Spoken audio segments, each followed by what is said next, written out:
Dragons is the first book in Dragonlance series chronologically because it tells us a story about how Traxis, the queen of evil, the goddess of evil, in Dragonlance world created dragons, evil dragons, and how good dragons were created by God Paldin.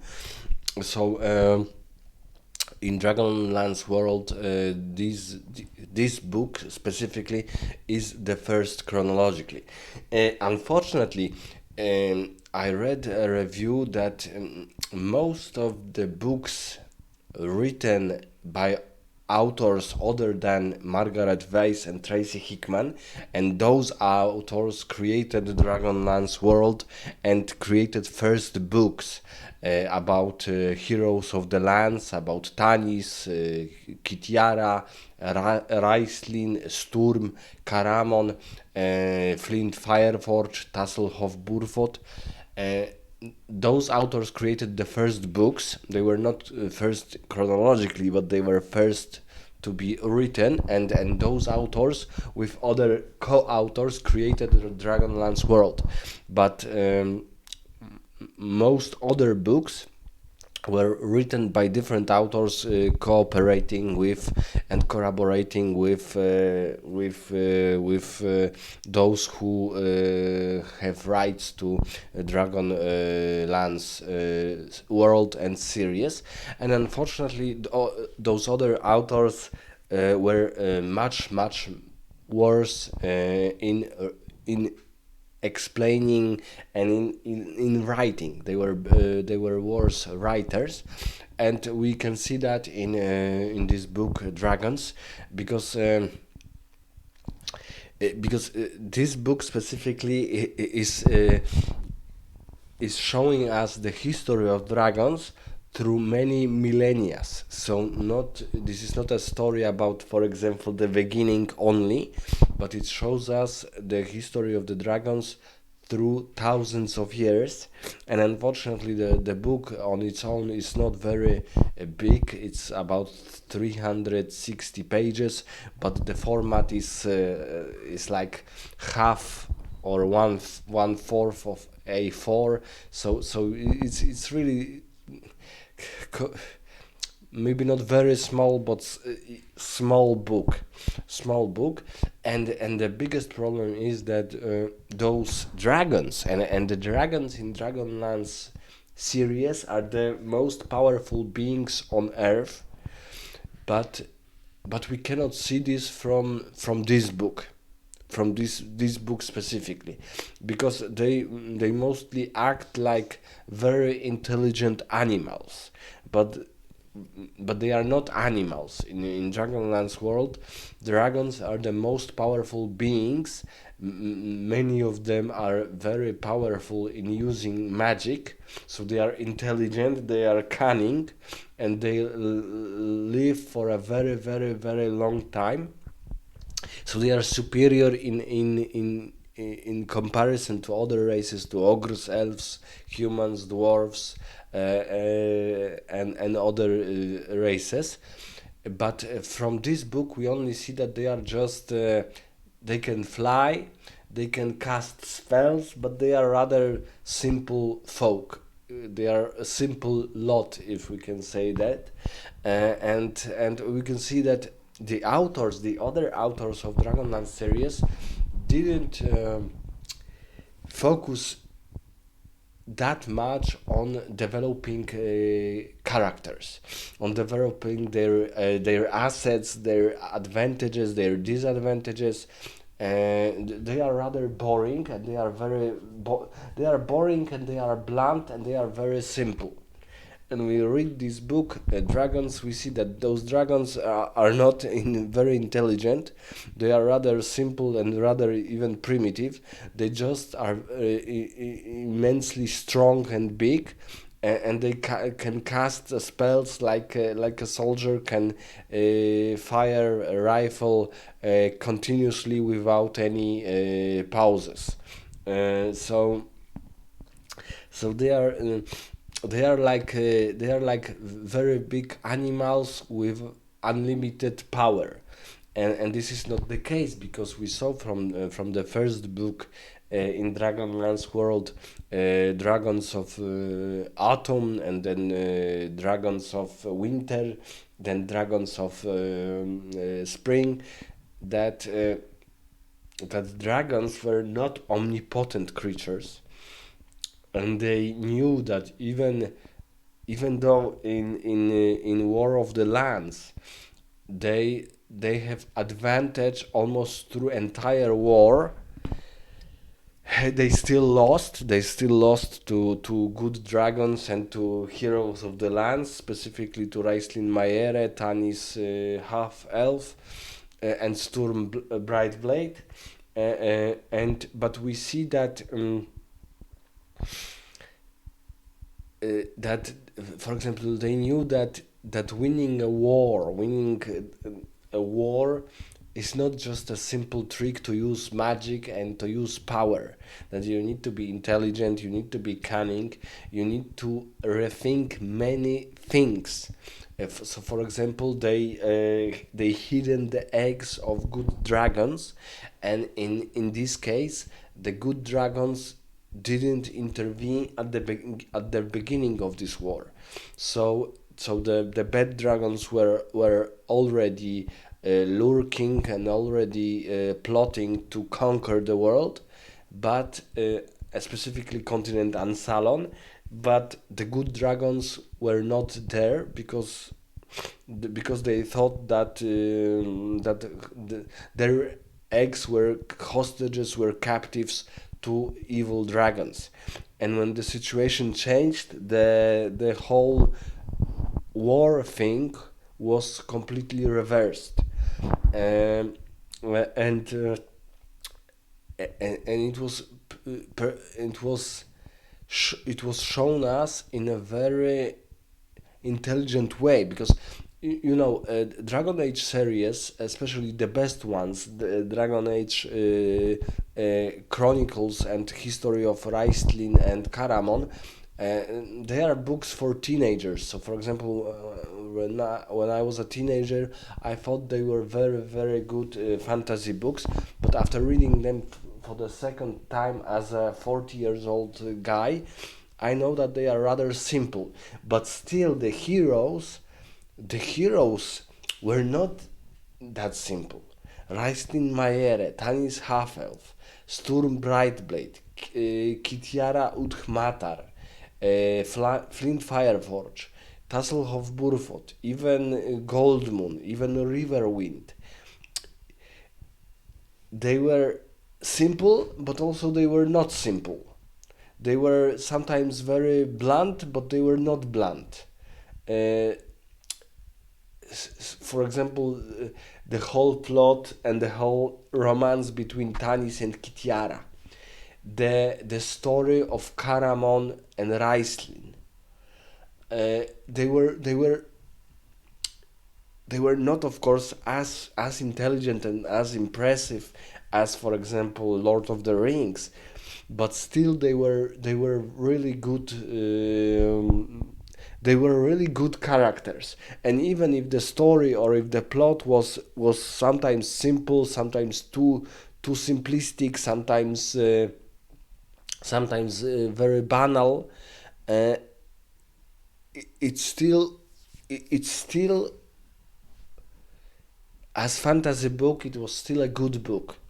I remember that I read when I was a teenager. I read the original, let's say, trilogy, because we have a trilogy: Winter's Dragons of Autumn, Dragons of Winter, Dragons of Spring, and then we have this, trilogy of brothers, Caramon and Raistlin, which is like 6 books. A Comparing whole War of the Lands. I read these books when I was a teenager, probably maybe 10 times, and they were quite big books, even for fantasy standards, with big letters, but still big books. But for example, when I read Dragons, when I'm reviewing this book to you right now, I read it once, and I almost forgot how how banal and stupid it was. It was almost like these authors of Dragonlance, they are they are writing books only to earn money and not to improve the world of Dragonlance as a whole. Because of course every book improves it in a way.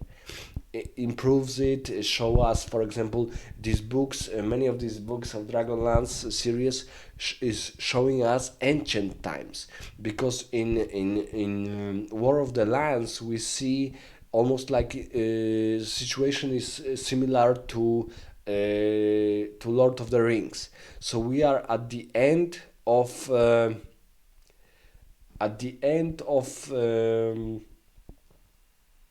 times when ancient times are almost forgotten. So, for example, we are in Lord of the Rings. We are at the last years of Third Age, and Third Age was very long, 3,000 years. Second Age was even longer, 3,300. And we have also the first age, and before them they were also the ages of the trees. So it was at the end of times where ancient times are barely remembered. And in Dragon Age series of war with the Taxis Queen called War of the Lands, we are at the end of times when ancient times and very ancient times are barely remembered. And in those books, like for example Dragons, but I will be reviewing also a book, for example, about civilization of ogres. They are in those ancient times, and they should be much more complicated, much more advanced in showing us how these ancient times were. And when we are reading about these ancient times, they were even more banal, more simple, more silly than the times of the War of the Lands. So, for example, heroes, the main good dragons, are so silly, so simplistic, so childish that I forgot their names. And for example, the name of the evil dragon, she dragon female is Crematia. Who called the most evil red dragon in history of Dragonlance Crematia? What a silly name, even by English standards. So so unfortunately, this book is very banal, but and also is showing us creation of the dragons, like they were created without any specific reason. And dragons are like let's say like angels in our history and in our mythology. They are not as powerful as gods, but they are something which is linking, connecting our world with this mystical, metaphysical world of God and His creation. And dragons should be much more intelligent, not also much more powerful, but much more intelligent than the most intelligent elves, dwarfs, and humans on this earth. They should teach them, for example, humans how to use magic, and we see this a little bit in this book, how they teach elves to polymorph, to change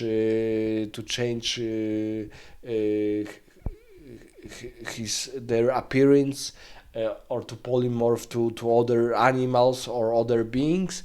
But all of this is without any specific, concrete, or believable explanation. So, for example, we see that three gods of magic were created, and how good dragons cooperating with them But all of this was explained so simple that it is not believable, because we see in original Dragon Age books that mages were they were almost like a forbidden profession, almost like in Dragon Age series, like they were cursed in some way, so people didn't like mages at all and didn't trust them at all. And in those ancient times we should we should explore this possibility: what was magic, how it was created, how powerful was the magic of the dragons, and why they could use magic.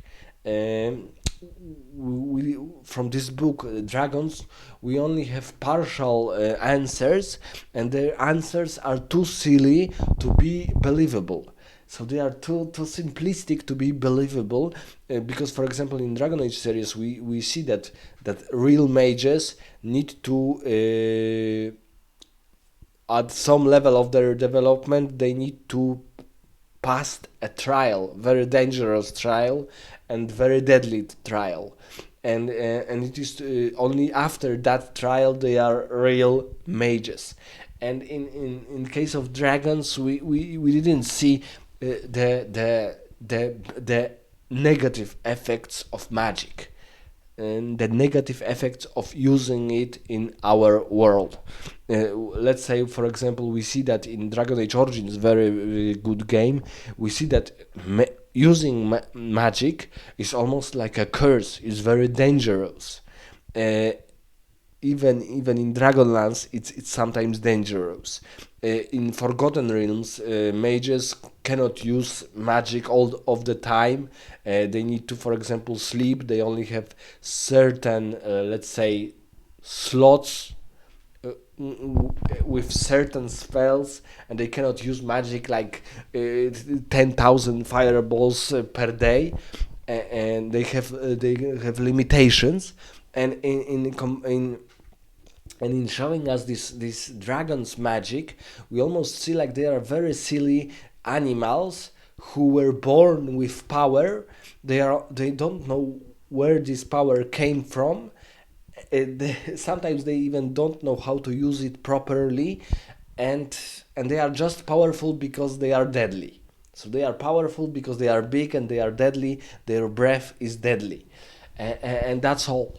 And I think that what we saw from War of the Lands, that dragons were really cunning creatures.